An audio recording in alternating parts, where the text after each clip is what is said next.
ഹാർദിക് പാണ്ഡ്യയുടെയൊക്കെ നമ്മൾ IPL ഒക്കെ ആയിട്ട് ബന്ധപ്പെട്ട് അല്ലേ പല വിധത്തിലുള്ള താരങ്ങളുടെ തമ്മിലുള്ള അതെ ദിവിഷ് സൂചിപ്പിച്ചതുപോലെ തന്നെ കാരണം വളരെ വൈകാരികമാണ്. അദ്ദേഹം IPL മുംബൈയുടെ അവരുടെ ഹോം ഗ്രൗണ്ടാണിത്. മുംബൈ ഇന്ത്യൻസ് ഇത്തവണയാണ് ഹാർദിക് പാണ്ഡ്യയെ നായകനാക്കുന്നത്, രോഹിത് ശർമ്മയെ മാറ്റി. അപ്പം തുടർ തോൽവികൾക്ക് ശേഷം വലിയ രീതിയിൽ കൂവലൊക്കെ ഇതേ വേദിയിൽ, അതായത് ഹാർദിക് പാണ്ഡ്യ പോകുന്ന വാങ്കഡെ സ്റ്റേഡിയത്തിൽ അദ്ദേഹത്തെ കൂവി നിന്ന കാണികളുണ്ടായിരുന്നു. മുംബൈ ഇന്ത്യൻസിൻ്റെ അന്നത്തെ ആരാധകർ. അവരെ സംബന്ധിച്ചിടത്തോളം ആ ഘട്ടത്തിൽ നായകനെ മാറ്റിയതൊന്നും ഉൾക്കൊള്ളാൻ പെട്ടെന്ന് കഴിയാത്തതിൻ്റെ ഒരു നിരാശയിൽ വന്ന ഒരു പ്രതികരണമൊക്കെ ആവാം അത്. പക്ഷേ അത് ഒരു താരത്തെ സംബന്ധിച്ചിടത്തോളം ഒരു മുറിവായിരിക്കാം.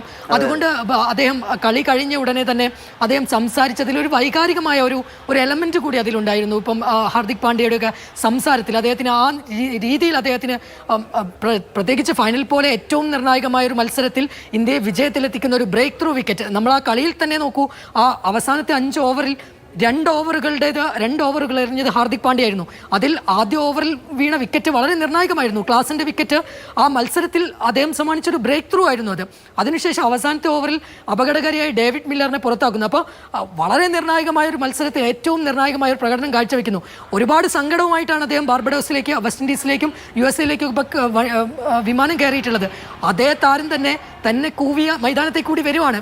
അതേ ആരാധകർ ഇന്ന് അതിനെയൊക്കെ മറന്നുകൊണ്ട് അദ്ദേഹത്തിന് വേണ്ടി അതാണ് രജലെ നമ്മുടെ ഈ ആരാധകരുടെ ഒരു പ്രത്യേകതയും അല്ലെങ്കിൽ അതൊരു മോശം പ്രവണതയായി തോന്നുന്നു. നമ്മൾ എന്തെങ്കിലും ഒരു ഇഷ്ടക്കേട് വരുമ്പോൾ അല്ലെങ്കിൽ 2 കളികളിൽ ഫോം ഔട്ട് ആകുമ്പോഴേക്കും വല്ലാതെ അല്ലേ ഇകഴ്ത്തുന്ന പരിഹസിക്കുന്ന നിലയിലേക്കൊക്കെ പോവുക. ഇത് ആരാധകർ ഈ ഒരു ആവേശം കാരണം രോഹിത് ശർമ്മയും ഹാർദിക് പാണ്ഡ്യയും തമ്മിൽ എന്തോ ഭൂകമ്പം ഇവർക്കിടയിലുണ്ടോ എന്ന നിലയിലൊക്കെ അഭ്യൂഹങ്ങൾ വരെയും വാർത്തകൾ വരും. എനിക്ക് തോന്നുന്നു അതിൽ ഏറ്റവും മനോഹരമായ നിമിഷം അത്തരം പ്രചാരണങ്ങൾക്കൊക്കെ രോഹിത് ശർമ്മ തന്നെ നൽകിയ മറുപടി ഹാർദിക് പാണ്ഡ്യയെ കെട്ടിപ്പിടിച്ചുകൊണ്ട് ഉമ്മ കൊടുത്ത ഇത് നമ്മൾ ആ ലോകകപ്പിന് ശേഷം കണ്ടതാണ്. അപ്പോൾ താരങ്ങൾ തമ്മിൽ മനുഷ്യരാണല്ലോ, മനുഷ്യരുടേതായ ചില ഈഗോസും ഇതൊക്കെ ഉണ്ടാവും. കളിക്കാരുടെ ഇടയിൽ അവരുടെ പെർഫോമൻസ് ഒക്കെ ചില രീതിയിൽ അവരുടേതായ വ്യക്തിപരമായ ചില ഇഷ്ടാനിഷ്ടങ്ങളൊക്കെ ഉണ്ടാവും. പക്ഷേ അതിലൊക്കെ ഉപരി ഇതൊരു രാജ്യത്തിന് വേണ്ടി കളിക്കുന്നതാണ്.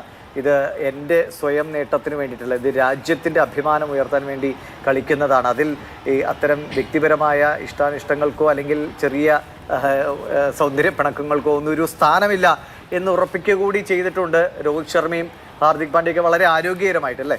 തീർച്ചയായിട്ടും ഈ ലോകകപ്പിലെ 8 മത്സരങ്ങൾ തന്നെ നമുക്ക് പരിശോധിച്ചാൽ മനസ്സിലാവും. കാരണം ഏതെങ്കിലും വ്യക്തിഗതമായ പ്രകടനങ്ങളോ അല്ലെങ്കിൽ വ്യക്തിഗതമായിട്ടുള്ള പ്രകടന മികവിലോ മാത്രമായിരുന്നില്ല. ടീമിൻ്റെ ഒത്തിണക്കം അത് വിജയത്തിൽ പ്രധാന ഘടകം തന്നെയായിരുന്നു. അത് ഇന്ത്യയുടെ ഒരു അപരാജിത കുതിപ്പിൽ ഏറ്റവും നിർണായകമായി നമുക്ക് പറയാം. കാരണം ഓരോ മത്സരം ജയിച്ച് കഴിയുമ്പോഴും താരങ്ങൾ തമ്മിലുള്ള ഇഴയടുപ്പം അത് എത്രമാത്രം ദൃഢമാണ് എന്ന് മൈതാനത്തെ ദൃശ്യങ്ങൾ തന്നെ നമുക്ക് തെളിവായുണ്ട്. ഇപ്പം വിജയിച്ച ശേഷമുള്ള ഓരോരുത്തരുടെയും, അതായത് രോഹിത് വിരാട് കോഹ്ലിയെ പോയി കെട്ടിപ്പിടിച്ച് ഏതാണ്ട് ഒരേ സമയത്ത് ഏകദിന ടീമിലേക്കും അതിനുശേഷം ടെസ്റ്റിലും 2020-ലും ക്രിക്കറ്റിൻ്റെ എല്ലാ ഫോർമാറ്റുകളിലും ഒരുമിച്ച് കളിച്ച താരങ്ങളാണ് ഇവരെല്ലാം. ഇവർ തമ്മിലുള്ളൊരു അടുപ്പമൊക്കെ നമുക്ക് ഈ മൈതാനത്ത് തന്നെ അതിൻ്റെ ദൃശ്യങ്ങൾ നമ്മൾ കണ്ടതാണ്. അപ്പം ആ രീതിയിലൊരു ഒത്തിണക്കം ടീമിൽ വളരെ പ്രകടമായിരുന്നു. അത് വിജയത്തിലൊരു ഘടകവും തന്നെയാണ്. അപ്പോൾ അത് ഞാൻ നേരത്തെ പറഞ്ഞതുപോലെ ഇപ്പം ഓരോരുത്തർക്കും ഓരോ കാര്യങ്ങളുണ്ട്. അപ്പം രോഹിത് ശർമ്മയെ സംബന്ധിച്ചിടത്തോളം ആണെങ്കിൽ 2 പ്രധാനപ്പെട്ട കിരീടങ്ങൾ കയ്യകലത്ത് നഷ്ടപ്പെട്ടിട്ടുണ്ട് രോഹിതിന്. ഒന്ന് ടെസ്റ്റ് ചാമ്പ്യൻഷിപ്പിൻ്റെ ഫൈനൽ മത്സരം, അതേപോലെ തന്നെ 7 മാസങ്ങൾക്ക് മുൻപ് നടന്ന ഫൈനൽ മത്സരം. അത് അന്ന് അഹമ്മദാബാദിൽ ദയനീയമായി ഇന്ത്യ പരാജയപ്പെടുന്നത് നമ്മൾ കണ്ടതാണ്. അപ്പോൾ അങ്ങനെ പരാജയപ്പെട്ടൊരു നായകന് നേരെ വിമർശനങ്ങൾ സ്വാഭാവികമാണ്. ഇപ്പം നമ്മൾ പലപ്പോഴും ദിവിഷ് തന്നെ സൂചിപ്പിച്ചതുപോലെ സൗരവ് ഗാംഗുലിയുണ്ട്, അതിനുശേഷം വന്ന ധോണി, ഇവരൊക്കെ ആയിട്ട് ക്യാപ്റ്റൻസിയിൽ തുലനം ചെയ്യുക സ്വാഭാവികമാണ്. അത്തരം വിലയിരുത്തലുകൾ വരുമ്പോൾ വിമർശനങ്ങൾ വരും. അത്തരം വിമർശനങ്ങൾക്കൊക്കെ നടുവിൽ നിന്നുകൊണ്ടാണ് ഇപ്പോൾ അദ്ദേഹം 2020 ലോകകപ്പിന് നായകനായിട്ട് അദ്ദേഹം പോകുന്നത്. അതേ നായകൻ തന്നെ കിരീടം ഉയർത്തി വരുമ്പോൾ അദ്ദേഹത്തിൻ്റെ എത്രമാത്രം സന്തോഷമുണ്ടെന്ന് നമ്മൾ കണ്ടതാണ്. ഇപ്പം നോക്കൂ, ഈ തുറന്ന ബസ്സിൽ ഏറ്റവും കൂടുതൽ ആഹ്ലാദവാനായി കാണുന്ന താരങ്ങളിൽ ഒരാളും അദ്ദേഹം തന്നെയായിരിക്കും. അല്ലെങ്കിൽ അത്രമാത്രം ആഘോഷിക്കുന്ന, ഈ നിമിഷം ആഘോഷിക്കുന്ന താരങ്ങളിൽ ഒരാൾ കൂടിയായി അദ്ദേഹം മാറുന്നുണ്ട്. അത് അദ്ദേഹം എത്രമാത്രം ഈ ഒരു കിരീടത്തിനായി ആഗ്രഹിച്ചിരുന്നു എന്നുള്ളതിൻ്റെ തെളിവായിരുന്നു ഈ ദൃശ്യങ്ങളെല്ലാം ദിവിഷ്. തീർച്ചയായും ഏറ്റവും സന്തോഷകരമായ അഭിമാനകരമായ ഒരു നിമിഷത്തിനാണ് നമ്മളെല്ലാം സാക്ഷ്യം വഹിച്ചുകൊണ്ടിരിക്കുക. കാരണം ഒരു ലോകകപ്പ് എന്നാൽ ഇപ്പോൾ പലപ്പോഴും ആളുകൾ ചോദിക്കുന്നത് ക്രിക്കറ്റിന് അമിത പ്രാധാന്യം കൊടുക്കുന്നുവെന്ന് പലപ്പോഴെങ്കിലും പറയാറുണ്ടെങ്കിലും നമ്മുടെ അഭിമാനം ഉയർത്തുന്ന ഏറ്റവും പ്രധാനപ്പെട്ട കായിക വിനോദമാണ്. അതുകൊണ്ട് അതിലെ ഓരോ നേട്ടവും നമ്മൾ സന്തോഷിച്ചേ മതിയാകൂ, അത് ആഘോഷിച്ചേ മതിയാകൂ. ഇപ്പോൾ 1983 കപിലും സംഘവും നേടി, അത് ഒന്നുമില്ലായ്മയിൽ നിന്ന് ലോകത്തെ മുഴുവൻ അത്ഭുതപ്പെടുത്തിക്കൊണ്ട് ഇന്ത്യ നേടിയ കിരീടമായിരുന്നു. അത് സത്യത്തിൽ ഇന്ത്യയുടെ ഒരു കായിക ഭാവിയെ തന്നെ മാറ്റിമറിച്ചതാണ്. ക്രിക്കറ്റിന് ഇന്ത്യയിൽ ഇത്രയേറെ സ്വാധീനമുണ്ടാക്കി കൊടുത്തത് തീർച്ചയായും കപിലും കൂട്ടരുമായിരുന്നു. പിന്നീട് പക്ഷേ കാലങ്ങൾ നമ്മൾ കാത്തിരിക്കേണ്ടി വന്നു. 2003 ആ വേൾഡ് കപ്പ് ഫൈനലിൽ സച്ചിൻ 4 അടിച്ച് പുറത്താകുമ്പോൾ, സെവാഗ് വരുമ്പോൾ രക്ഷപ്പെടുമെന്ന് പ്രതീക്ഷയിൽ നിന്ന് തകർന്നടിഞ്ഞു പോകുമ്പോൾ, അത്രയും 83 മുതൽ ഇങ്ങോട്ട് 2 പതിറ്റാണ്ടോളം നമ്മൾ കാത്തിരുന്നത് നമുക്ക് സാധ്യമല്ലാതെ പോയി. വലിയ സങ്കടവും വിഷവും ഒക്കെ ഉണ്ടായി. പിന്നീട് പക്ഷേ 2007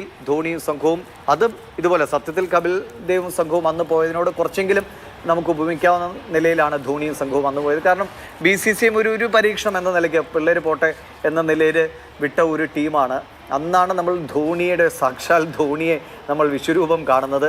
അന്ന് എങ്ങനെ വളരെ സാധാരണഗതിയിൽ പോയ ഒരു ടീമിനെ ലോക ചാമ്പ്യന്മാരാക്കി ധോണി കൊണ്ടുവന്നു എന്നതാണ് ധോണിയിലെ നായകനെ നമുക്ക് ഇത്രയേറെ ആരാധന തോന്നുന്ന ഘടകമായി മാറിയത്. പിന്നീട് 2011 തീർച്ചയായും ഇന്ത്യ വലിയ പ്രതീക്ഷയോടെ തന്നെയാണ് പോകുന്നത്. അന്ന് വിരാട് കോഹ്ലി, അന്ന് 22 വയസ്സ് മാത്രം പ്രായമുള്ള വിരാട് കോഹ്ലി പറഞ്ഞുകൊണ്ട്, ഇത് ഈ ലോകകപ്പ് ഞങ്ങൾ സച്ചിൻ ടെണ്ടുൽക്കർക്ക് വേണ്ടിയാണ്, സച്ചിൻ ദാദയ്ക്ക് വേണ്ടിയിട്ടാണ് ഞങ്ങൾ നേടാൻ പോകുന്നത്. അത്രയേറെ സച്ചിന് വേണ്ടി ഒരു കപ്പ്. അങ്ങനെ ലോകത്തൊരിടത്തും ഒരു ഗ്രൂപ്പ് ഇവൻ്റ് അല്ലേ, അതിൽ ഒരു താരത്തിന് വേണ്ടി ഞങ്ങൾക്ക് ആ കപ്പടിക്കണം എന്ന് സഹതാരങ്ങളൊക്കെ പറയുന്നൊരു അവസ്ഥ ഇതിന് മുൻപോ അല്ലെങ്കിൽ ഇതിന് ശേഷമോ ഇനി ഉണ്ടാവുമെന്നറിയില്ല. സച്ചിന് വേണ്ടി ഞങ്ങൾക്ക്, അത് ആരാധകരൊക്കെ ആഗ്രഹിച്ചാണ്. അപ്പോൾ സച്ചിനിലേക്ക് ആ കപ്പ് വച്ചു കൊടുക്കുമ്പോൾ ധോണിയും സംഘവും തീർച്ചയായും അവർ അനുഭവിച്ച ഒരു അഭിമാനമുണ്ട്. അതിനുശേഷം പിന്നീട് നീണ്ടൊരു ഇടവേളയെ 2010 ശേഷം ഈ 2023 വരെ നമുക്ക് കാത്തിരിക്കേണ്ടി വന്നു. ധോണിയുടെ ആ കാലഘട്ടം മാറി വിരാട് കോഹ്ലിയിലേക്കും രോഹിത്തിലേക്കും വന്നു. നമുക്ക് പ്രതിഭകളുടെ ഒരു പഞ്ഞവും ഉണ്ടായിട്ടില്ല അല്ലേ രജിൽ, ഒരു പഞ്ഞവും ഉണ്ടായിട്ടില്ല, ഒരു കുറവും ഉണ്ടായിട്ടില്ല. ആരെയൊക്കെ ടീമിൽ ഉൾപ്പെടുത്തുമെന്ന അല്ലേ, ഇത്രയേറെ പ്രതിഭകളിൽ ആരൊക്കെ ഈ 11 പേരിൽ ആരൊക്കെ വരുമെന്നതായിരുന്നു. പക്ഷേ ഈ ലോകകപ്പ് സമയത്താണ് പോലും നമുക്ക് ഈ മലയാളി സ്നേഹം കുറച്ച് കൂടുതലായതുകൊണ്ട് സഞ്ജു കളിക്കണം എന്നൊക്കെ പറഞ്ഞെങ്കിലും കൃത്യമായ ഒരു ടീം, അതിൻ്റെ ഒരു ബാലൻസ് ഒരിക്കലും തെറ്റാതെ ടീമിനെ കൊണ്ടുപോയി എന്നതൊക്കെ അവരെടുത്ത തീരുമാനങ്ങൾ ശരിയായി എന്നത് ഈ കപ്പിലൂടെ നമ്മളെ കാണിച്ചു തരുന്നുണ്ട്. ഇതിൽ ഞാൻ വരാം.